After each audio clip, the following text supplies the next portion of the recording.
Sebanyak 62 pengurus DPD KNPI Kabupaten Kepulauan Selayar resmi dilantik Sabtu kemarin. Wakil Bupati Selayar, Saiful Arif, berharap KNPI bisa membantu pemerintah membangun Selayar menjadi lebih baik. Bahwa saya akan patuh dan memegang teguh. Komite Nasional Pemuda Indonesia KNPI Sulawesi Selatan melantik Dian Adiluhur sebagai Ketua KNPI Selayar. Pengambilan sumpah dilakukan oleh Sekretaris KNPI Sulsel Andi Surahman Batara. Pelantikan ini dihadiri langsung Wakil Bupati Kepulauan Selayar, Saiful Arif, dan unsur Porkompimda, serta beberapa organisasi kepemudaan. Dalam sambutannya, Ketua DPD KNPI Selayar, Dian Adiluhur, mengatakan, kehadiran pemuda harus menawarkan pikiran yang melahirkan solusi. Menurut Dian, KNPI harus menjadi mitra kerja sekaligus mitra kritis pemerintah.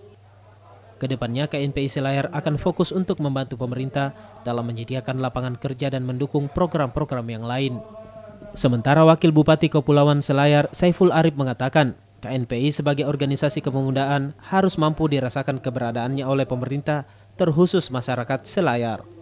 Saiful yang juga mantan Ketua KNPI Selayar berharap KNPI bisa membantu pemerintah membangun Selayar menjadi lebih baik. Keberadaan KNPI harus memberi kontribusi terhadap pembangunan daerah yang berkelanjutan.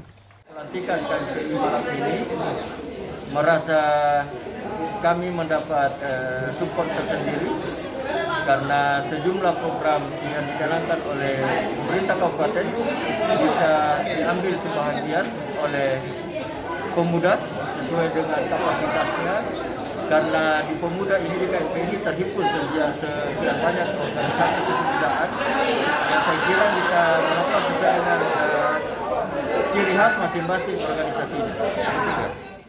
Saiful Arif mengucapkan selamat atas pelantikan pengurus DPD KNPI Kepulauan Selayar yang dinahkodai Dian Adiluhur. Wahyu Saputra, Sulawesi TV. Baik, kami ucapkan selamat untuk pengurus.